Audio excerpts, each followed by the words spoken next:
back on the Put On Waivers podcast, the MLB show. Dwayne Douglas here, along with James Amato. We have a guest on our show. It is Ryan Finkelstein. He is one of the hosts of the Locked On Mets podcast. We're going to talk some Mets, meet the Mets a little bit, 2021 version. Ryan, how you doing today?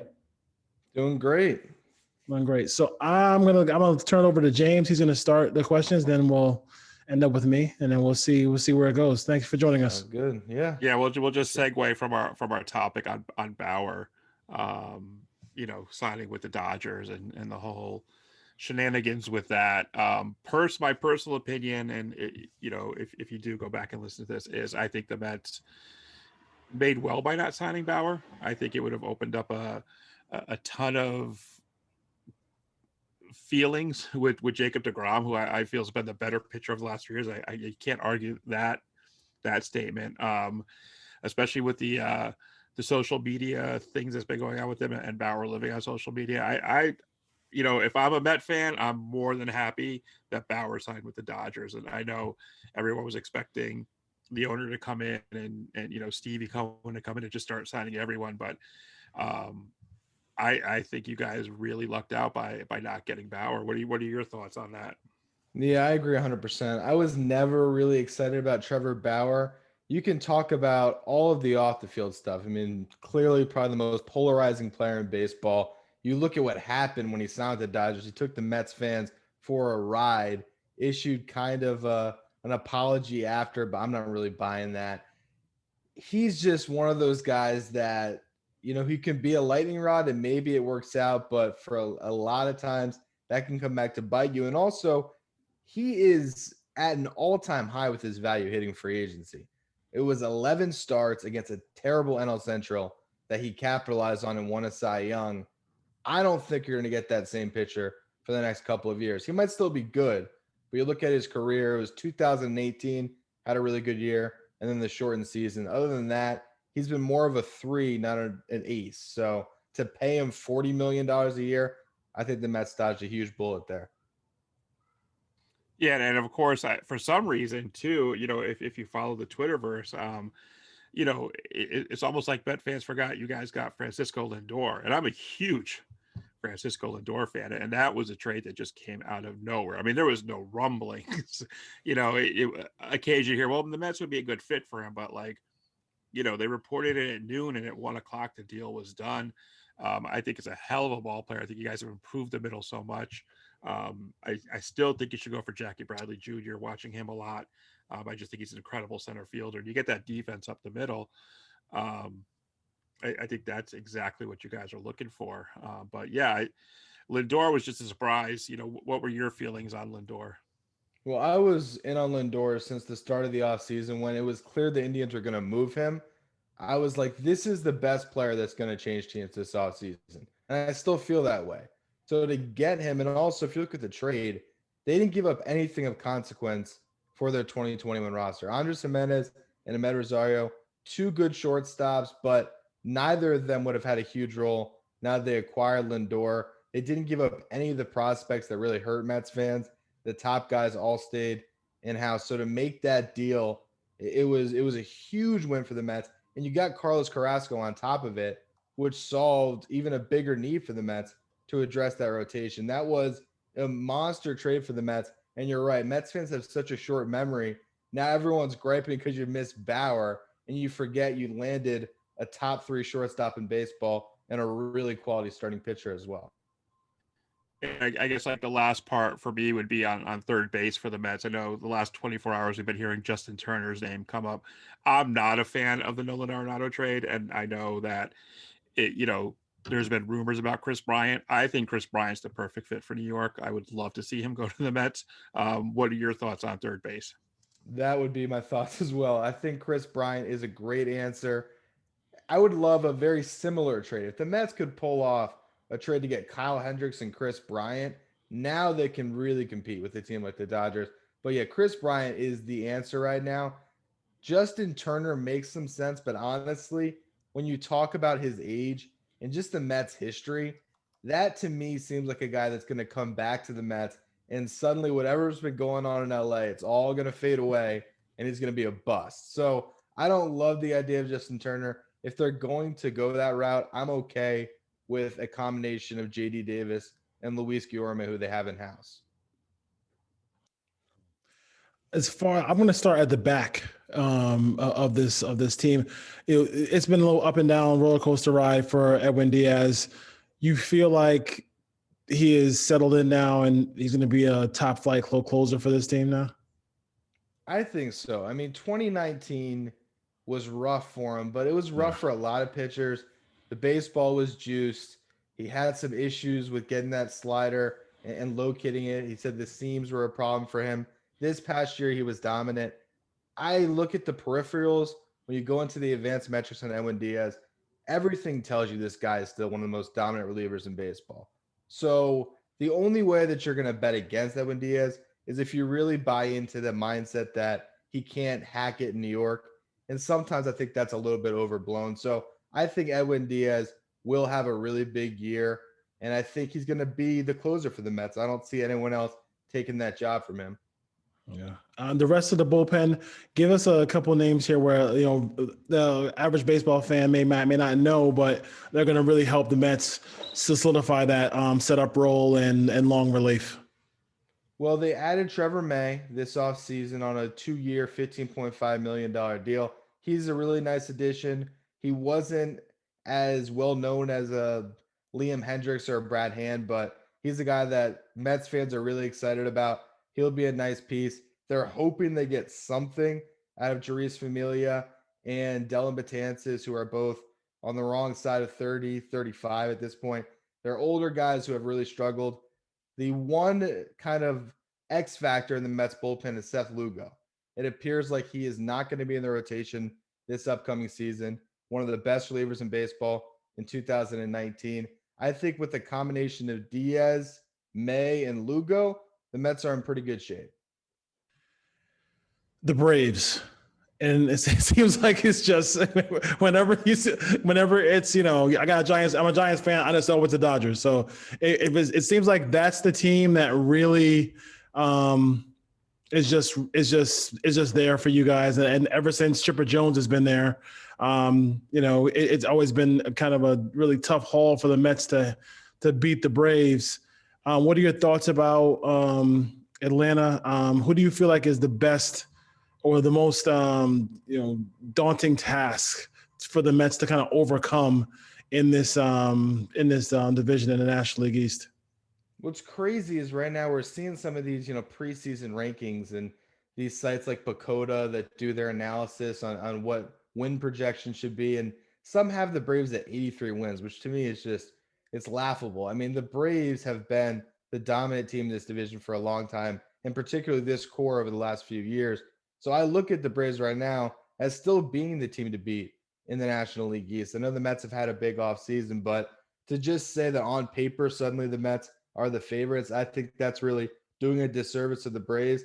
And they've made some smart additions as well. They just brought back Marcell Ozuna off a monster year. They were very early with their moves in their starting rotation at the top of the offseason. So I look at the Braves as that team to beat. And you look at the rest of the division, I wouldn't be surprised if any of these teams are pretty competitive. The Nationals aren't far removed from a World Series. You got the Phillies that still have plenty of talent. And the Marlins made the playoffs last year. I don't buy them as being a real contender, but they're not going to be a 100-loss team either. No, it should be really interesting between that whole, and then you get the pressure in Philadelphia. I mean, there's a lot of pressure in Philadelphia when you sign a guy like Bryce Harper to that huge deal. They want results in Philly. I mean, they won a Super Bowl a couple years ago. And they changing the whole team. Philly fans are relentless, even more so than New York as far as that goes. The unquestioned leader of the Mets ball club is Michael Conforto, I would say there's a couple. I would say Michael Conforto is the most vocal leader, and Jacob deGrom is the guy that everyone kind of takes cues from. He's the one that's been here the longest. He's the best player, but Michael Conforto is the guy that really speaks for the team. I know James has one more, but last one for me, the New York Met who will not be there in 2022. I think JD Davis isn't there by the end of 2021. Okay. Yeah, just one last question to wrap it up is about something I saw online a couple of weeks ago, and it really irked me, and it really actually kind of upset me. And apparently, there's a younger generation of Met fans who don't like the Mets theme song and are demanding that the Mets change it for their broadcast. Like, is this younger generation crazy or what? I haven't heard this. I have not heard this. I gotta say, Meet the Mets. It's the classic. Yeah, it sounds like it comes out of what the '60s, but you know what? It's iconic. You got if you're a Mets fan, you gotta trust in the theme song. You can't be asking for some new remix. Oh, I was shocked when I heard that. They've been reaching out to, I guess, SNY about changing it and get, and updating it. And Oh my God. I'm not a Mets horrible. fan, but living in Connecticut, like I grew up on that song. It's a classic song. It's iconic. Everyone should know the lyrics. But yeah, so just if you see any younger generation, hear any younger generation downgrading that song, just straighten them out for us. Sure. That is absolutely horrible. I never heard that before in my life. I mean, that is growing up. I grew up in Connecticut as well. I live in California now, but WFAN hit, and when WFAN had the Mets, that song came on right. You knew it was a Mets game coming on when they. I mean, that's classic. I mean, there's no question about it. That's crazy. You can't change that song. Listen, Ryan, thank you for joining us here on the On Waivers Podcast MLB show. Ryan Finkelstein, Locked On Mets podcast. Are you guys doing those Built Bar things too as well? Yeah, Built Bar, Built Bar, man. You got that. That's your sponsor right there, boy. I tell you that. Everybody loves those Built Bars. Protein bar ever. Yes, it is. That's what they say. All right, Ryan. You take care, man. Yeah, have a good one, guys. Yeah. Thank you. Break. Come right back, and we'll talk a little bit more baseball, and we gotta talk a little WandaVision too. I mean, we have to. This show, yes. That show is literally on fire. We'll be right back.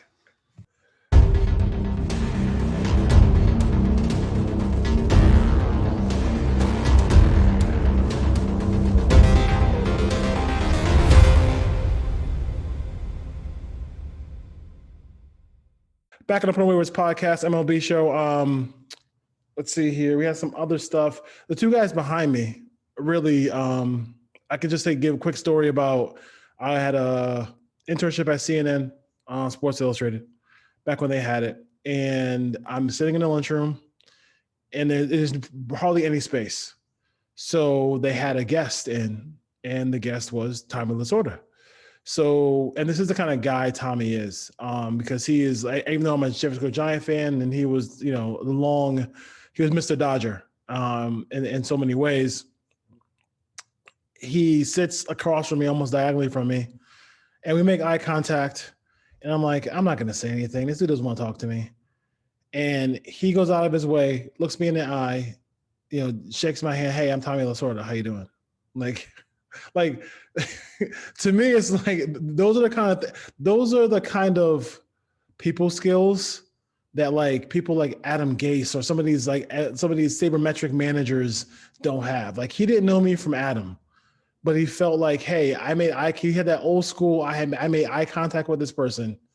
I'm going to talk to him. And we go back and forth about baseball and the Dodgers and the Giants for during that lunch period. Like I'll never forget, it was like good 10, 12 minutes. And then he had to go do an interview, but that was really cool. And I think that's the reason why he is, revered so much in Southern California, Los Angeles, and Major League Baseball around the world.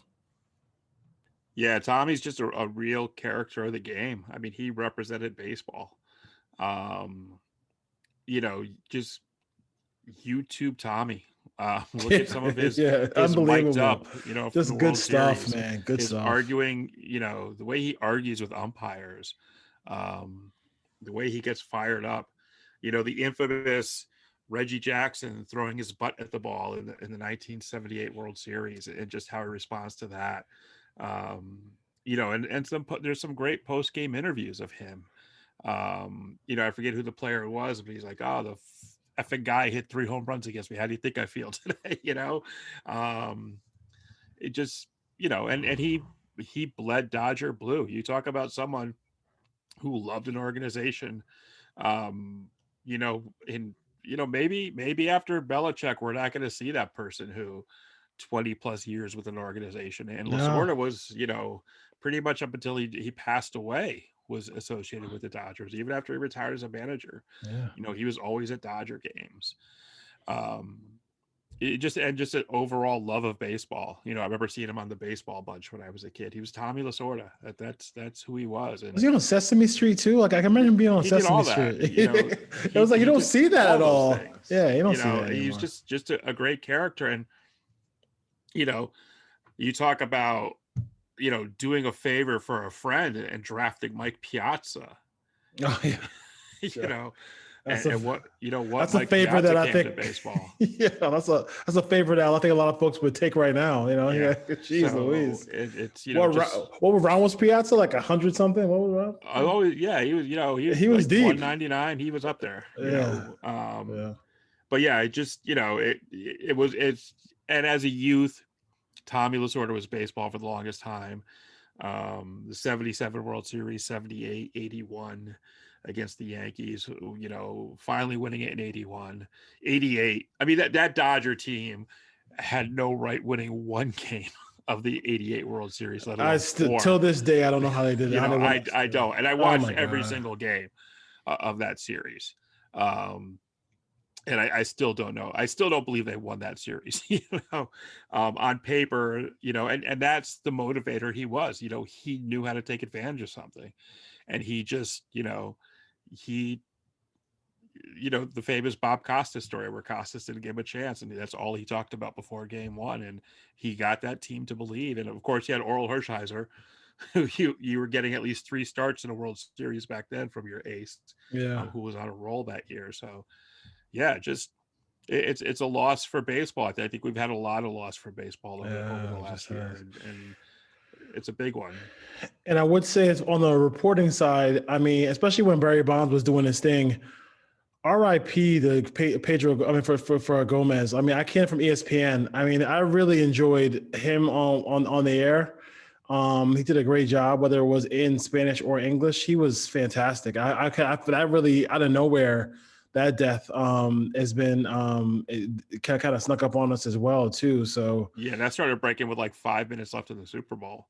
And that just kind of if you're watching it as a casual fan, and even though I was rooting for Tampa Bay, it kind of took some of the glisten, off the end of the Super Bowl. Just someone you watch on TV who has a love of baseball. He loved baseball. I mean, he absolutely loved baseball too. And the reason I wanted to have Jorge Colon Delgado on because all these stories I was hearing about Negro League players and playing time in Puerto Rico, and Aaron was one of them. Aaron passed away as well, and his ability. I think the thing about it is we had this conversations about civil rights and civil rights movements and stuff like that, Martin Luther King and all that stuff like that, and other leaders. And I think the amazing thing about people like Aaron and King is in tumultuous times, they did their jobs and they raised a family at the same time. They